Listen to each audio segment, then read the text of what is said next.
How to delete account in Google Authenticator.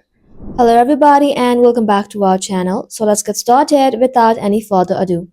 So for that, first of all, you want to go ahead and open Google Authenticator application in your mobile device. So go ahead and open it up. So once you open the Google Authenticator app, you'll then be able to find all of the accounts right over here. If in case you would like to delete one, you want to go ahead and long press onto it. And if it does not work for you, you can simply swipe right and then you'll find two options, trash icon and then edit icon. From here, you can simply tap on this trash icon and then tap on remove account.